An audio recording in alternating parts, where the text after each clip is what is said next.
ne papa de ye ka ewe pro party a apro ne be yie e o mutrim sa afi we ensew na adwempo no mutrim nyina ne ye be ma show down o ya asew na adwempo ne wotrim a ye mpene emasa bi mu gugu ayamu yemu ma awale ya sa ene on sa uladi awale ya gu awale ne gu ye no adwempo ne ba trim ama o tan troke se ato be ma no so ba be repu ama ne ya che be ma na tum wow ama se be ma yi so person kan okra se enkra ne ne ma because UK law no is enkra na 10 years abusu edin adwopa so ba so no bomo de no share this particular video I de ma me na me no ka say ya bra ba ako eto de jam ya bra ba ako edem UK on say ni krata oba wone ne wo ye no ede e wo krata na kwa ben na fa so aye bra no sabi na me no ka say odem story bia pende pa aye se bra no ohi obi adon kire ya bra no pese o kire aban ne se oba na wo no twa ntoto no so ame a kire no enkra ne eye ne ma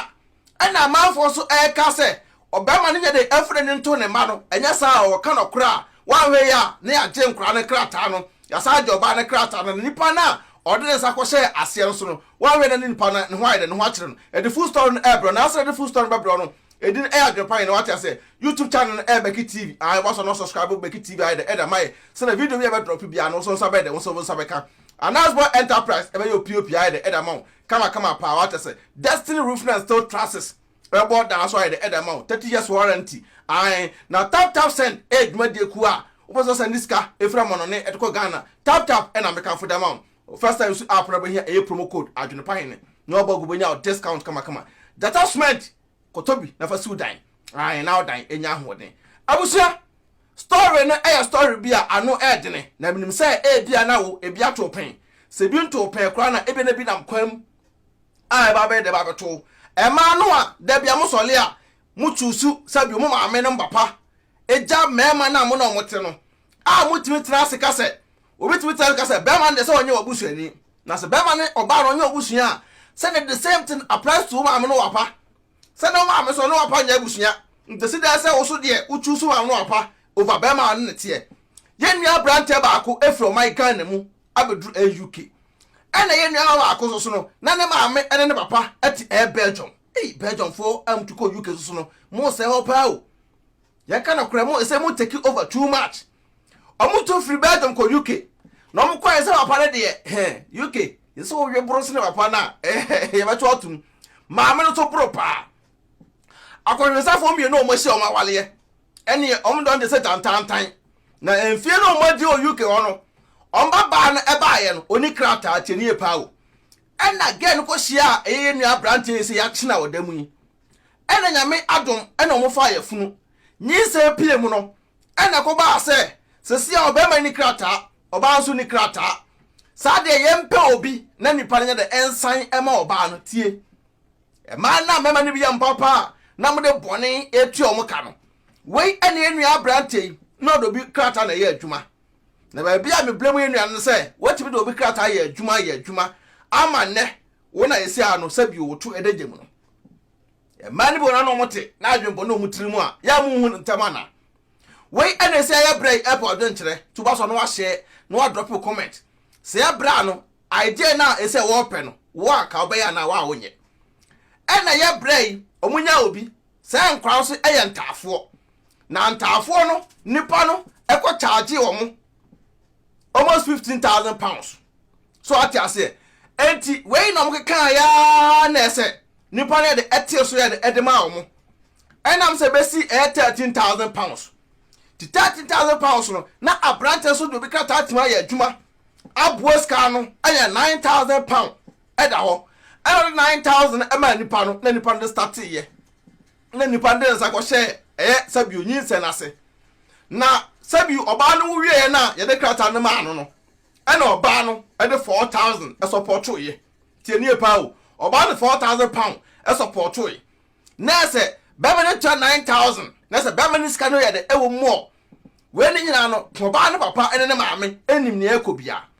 na omo wie ye no ena oba no egina nkra no krata na da ma omo so no ena oba no ko faale ye sa so ye de epebi na ka oba wo ye oba papa no ekonya asa krata no wie ye ni nyina no nko so be sa wo sa na obi aye no na ko da boa eye be ma no na oba na adwena ne kita no na a different thing because o tie ne maame kohwensani no ene ne papa kohwensani no asem more than bema na wa boa na mara nya krata no na wei ena omode tititim na omo to bi fie ne nya ne bema na ye adwuma e de tua e dan ne ka ena oba no e ko mede ye ko register ye ena UK dem friend e council tax council house so den kroma ya se bia ban ada ama dan job center na asefo ena oma e oba ne dan na oma oba ne dan am the 2 rooms ena oba ne ko tena because oba ne declare say we a single parent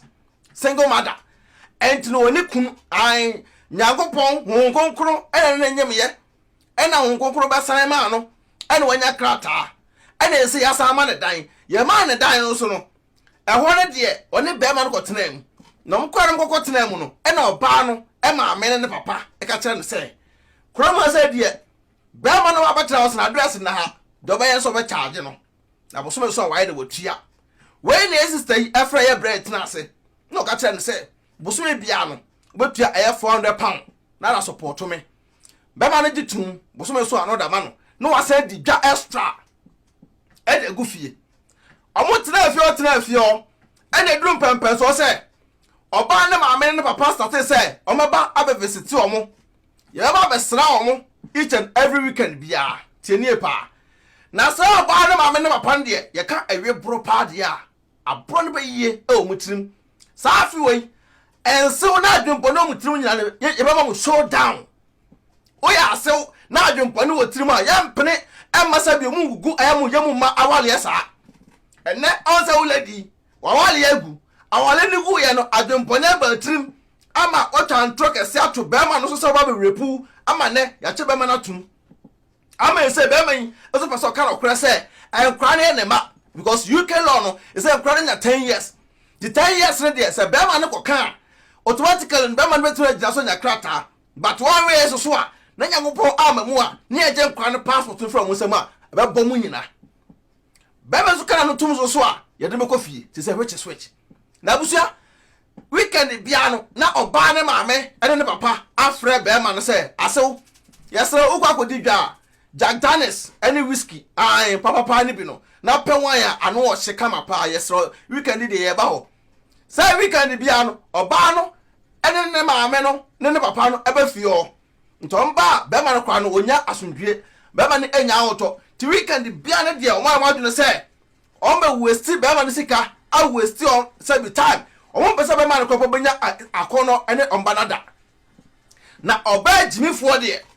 ya wo jimifo na wo jimifo wo no sabio watime mo wa be no wapa etime ba ense wa mugum ho enum asesei awie brofo onsew abro ne bayiye ana mo ena mo de gumba ya wale ana enu aba su de jimi kakra ekita no ana ode tena ho ma amene ne wapa ne ba na se be ma ko yinse ya ba ene yes santa table isi wo na maami ihwie na papa ihwie na maami ihwie na papa ihwie ya buru se pam e ho nanso omo sato mkodi omo ho ona obati twika na akwesi hall ho na naso be ma akokran edi ne yire e ofie ho sa no mi we asew wo yes ade we de be na sabio nshirabe na de ba obaba na brabom obai ko kan yes e yo maame e yo papa obai ne dai omo na wo ba yase na maame wa kope wo papa ya wa kope jimi chusie maame na papa e meme no mote ye mu mama no e fa munya hwe ade sa wo papa no am no omedi wa na be ma na ne te no ono na ye obusuan wo papa no maame ne de eno eye extended family ye kan no cra family o Uk Abrokyirɛ kra nsuanyansa ene enu abai edidi ne maame ne papa chi sa na brantei eye hu ta brantei de nim say ye nu abai e be wo biem na ka oda koba no say enu aba no so no wato no yam krado ai wasili omoso ba wo biem ma brantei no why not just so you so brantei no keke ti weekend so a na ne maame ne papa aba ne abebro no mafuro e send anwumle no omko Saturday da bi omo ye na one day ana lady e ka kire be ma no say se si adan ya tim no omo ato dan ne kam enso omo atum live omo atum ntime sraw £400 na de support we boso me no esa otum eko 600 na be ma no ehene ha adentina edan ya otimu e ya pai ne tuama me kura me sa support 400 na 400 nam support okra no me sa to enuane go fie to obai adenti na sa bio wonwene se me so menya krata na sika sem kwa na wo de wo twene abrante ko kan sa asem ye oba asem me efia me din da so e na wone ma be challenge sa de a ne obetu me nu abrante se obai kan sa asem of better months on na on best friend pa on e edin komo omko wale oba no nyina no on di nachi nga do tura dan friend nim na dan friend ka chan se kodwo we de committee me de mmb eye wa anga sa wo choice do be no wide no waye na boy no so ka se on test kan ne internet china because o oba no eni mo ye ma on e bro so sam ne kura se ko wo amo so benya krata ne bi but o wayi wani wo puto we na sabi abrante titete wa na one day oban ka se ene do be yu no afrifi anta abrante so ehunu sa adenti no also king na kita no okobo extra one yes o no benya two kings eti sa day no a lady ne ka se abrante ne mfrifi no na ye sunday anwumle na abrante no why dey one free wo na da chimanda ahomache nti na se ka lady ne ma ne papa ababuru awie nkomo mfrifi nkomo anko omo ni pran na adoro ma fanti no omo tena afie o ama amanda ahomache ladies are solid jina be me so se frifia ko na branch no kasa ya na ne ma me ne papa e ba e kan se e ho number no asema ma me ne papa no kan se utumi ntina de branch ye ba se tweska na utumi tua tu na kwai we dey by force na branches oh asew enti sabi de mo ba mo ye me nyina yi e ka mo bo me nyina enti mo so mo nwene me se me so nya krata ana mo ne mba ne nkasa so so wonyere o mie krado no na wonwo omo se abrante ye ba no de waka eni yentimi ka hwe we na abrante ne mpeso be kaseti a eye omo ntino otwifa aso no kwa adwuma abusua yesi nso bo wa ene gya yokoda pum kura ne forget yesi abro no be ye wo tirimu a ye wo so wo ye bronsam a ne ya wo ne se maame ne papa ebo wura dem wo no omo se na abrante no ma we na ne baba nso a wagimi kakra no okofa ba ye ene yesi ne e candle a omo so e candle ba akwa no a na omo de asha ntade ntade papa no no de hwehwia na se ese de eshi kakra na no ma omadum no ntade de omo se fa na mo wiero mo bo ni nyina gu party mu ani bag mu no mo ko si eye omo kan say car park baby ti we da brent de kwaduma ba obeduru ya onum so we da kasa na ba anti case close oba ya gen se efia de unwura ha sa no so na adwene se so ba no omo sa start sa de bi ma obetu afirifi wa kwampa nto didi candidate nkomo wa abonten nto ba na gen ka se sinchina u be firifi no so ke sa da menta de wo ya asama again be ka tell no se ko car park ha sei eguo na abrante ko fa nyoma no de puwa ko ye nti we na abrante ko ye abusuya tenie pa na share video no mame abrante no ko fa nyoma na ko ye no ena okodu na dafu ba akofie ba bia okoje wan room bi okakotena na wakodwale awie ebeyi ne ntade asha atade ena ya hyehyehye ne sei ena bi wa de apaso atwetwetwa mu sa ena ofre lady no ka che lady ne sesa me ka kire wo sesa no mako wa fa ko ma me ne mapa na aboa me ne aye ne sa timi de me no hwe ka we na branch ne konya ampna after 3 months no konya ampna to konya ampna na se sa 3 months no na onyansa ndis kanya de enkoma eye ne ma no na oye se won ko fio no nko tia ne ma no no first kanya de emom to okọ no ne girlfriend no ene ko ne girlfriend so e yusuka ne man ma me de yusuka times ahon ye bra no ko twegu ne man ma me no so acha se opamo me no obi agima ye miye no ko en unsa brocha so de ese kura Ghana bi wo obi bele wa wo lock tokro bi wo ha upusi a o hwe hu ni pakro e do gina ho wana maami biem ohwe na se ne ba ne papa no ene ne girlfriend gina gay din satun koma mudi do ene wambie na boy ne gina bom a na se pu anom koye na om koye no ena one day ma gay ne maami ne papa efre boy no aka tell se na wo ade ntina wo kwa akosra wo ma utimi do ba di wachi ko nti wana boy no sa mu hu me ntina ma miem no boy no forget ye no wo start so send this kind of mako na silver no account mu to send in about 5 times. That's about 5 months. No. You can kind of 5 months. I no send the coin to send the coin. Yes, now near Mother's Day. I was not some one. Aha, and not some one. Now near Mother's Day, and our brandy. ekọ ne ma school mu school no so de tem on oba ante no na on na den nkra no konti school mu no munim abrante no na wode ne ma no koye okọ school mu no so go fa nkra no se de be ya nka Mother's Day de o hwa opese ko ba na oba an be solve issue bi e ho na when abrante no wa act smart Abrokyirɛ na ate o so ni krata ana ko fa ne ma no free school mu o ne ma no sia na ye na wa tu ya pani enom kokko toto no ma wa no tu no mo baaye no enkra no de o manyin ni kakra nto mo wosafoa wate ase ena o mo wura mu no na mbaba ka kire o mapa no abonto wo se e ma me oni fie ade se ka abrante ne ne se sa de na me ko ana me choke baabi no ma de ma twen mo ma me ba na yakasa ena abrante so gidigidi ewura fie no kotena ayo mo hall okotena hall ho no eni sima ena ma me ne pie ye ho na asem no wo no ha she video ma me she ma me ne pie baaye no say na wo ye da ofia na brothers me ba say be ka so free akọ abusuame no ka say na lady akọfa aye pentoa wakọfa glass abofom wafa glass abofom ama glass na papai ahwehwe boy na sum just a mini boy no pese boy na diri kofie bu boy na sum rough boy no so say one wanye de wan tensa o defend no ho we na glass e bi etwa again no etwa again and again fa afun na abrante wo o no oba yesi na oba atamfun e frɛ police na agusu ti fie ho fodo jo osuso ka ho bi na ne ye do kwa akotum ana guy fa afun no frɛ police ne boy ti wo ahead hemre obi atete so police for fie sometime na police for pie fie ye pie fie wa again na moja enam ne na ho ne nsa ho ba ya adan an we ex boyfriend we try catch police for one side ne ma papa o ka tom say ex boyfriend one na jade dada na oni kwan boy ne fa so owura fie ha boy ne bae no o so force no ene ne da e won kwara nim wo so won pene no na boy ne ko fa glass sa glass se won na ene be wo no wo so ne na boy no pepre na boy ne de e bo fo no de bi twa no me no ka say ya che boy na kwa koto ya bobo ne nsa no krata so ni bi se boy e deportation camp with the deportation no e be deport no se no boy no so no aka che ne best friend say on pelo ya ma no na ye se no o mo de koto lawyer na nim say enkura no ne ma o se e be ko go de enkan kokona do or die what I say there baby adun de ano ehye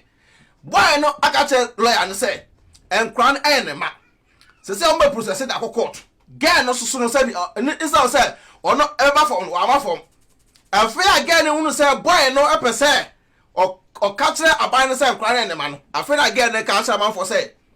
omo katre boy no say offer no to ne ma no nya sa say do nyina kofi a anajo mo nkrata ne ma no be mobo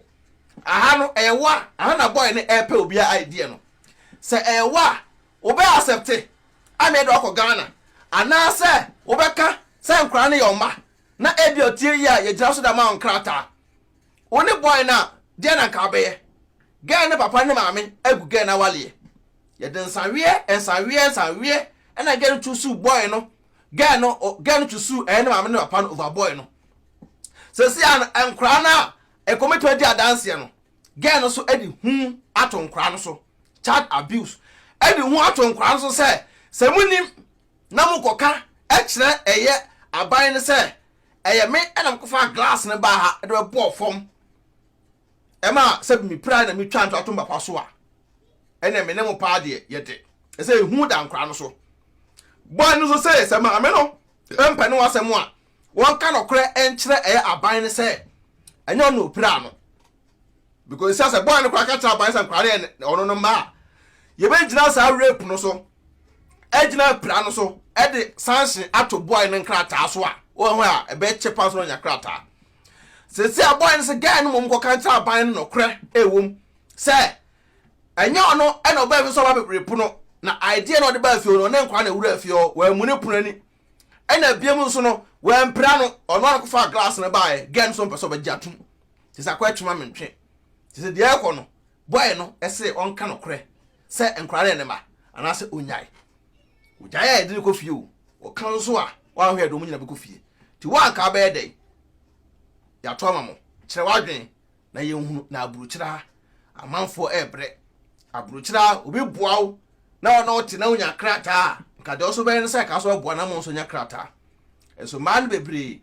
wona kwakosia a krataa nim no a wa aboa na mo nya krataa no ko fa bi mu awa na wa koye ensem bebre menu ama ya mu chusu sa nkrataa asem no eni sa esika asem over mema na ena ne ama ebima ya abom 1 abom 2 ena Abrokyirɛ ma no bebre fofofo woye abom 3 abom 2 abom 4 usia na no e wotim so so akodi ni bi why na so she ogusa ase o krataa uni krataa so no bewo eti ne no mom kutan krataa no ma wale no omo na di sa abom 1 abom 2 for no mo pa because wo de o chia o nim so kuta krataa o ma je hwe free no ho enti no to ntos eto ko bi ni kaku ekoya na wa akomo dogi akudi na woko enti no be hu oba fefe oni ku oba kama be ma bi ante ne nchen na edi no to enam se yetie maame na opasem anu maame fo no apafo nso de omo mpem ye o adwempone a mbetena kroma na omo brabo no anko ya momo no eno omo ne eno mpese wo susu no odie ede etrest odie esan time de adwempan ne de me de ma no asi oba so anu ahye drop a comment na e bra no na danfo ba be redi sabi comment a wase na ono so afa bi atuntim tam kakra e wonanim ai say so process da court kudu court wa on file again say nkwane ne ma na oba no ye musa no questions o ana se on kan no ntum na ebutia na ini portal fan ko Ghana na wa ka be dey drop your comment do be sia share video no e de ema me edin e ba ko pe nkrata mu kinkon peace out adwempa hene otwa supre kwabrefo waye kwa bibrim han bofo otwa burumu wode putupuriye buraburu ma mansan wo fufuo tom tibi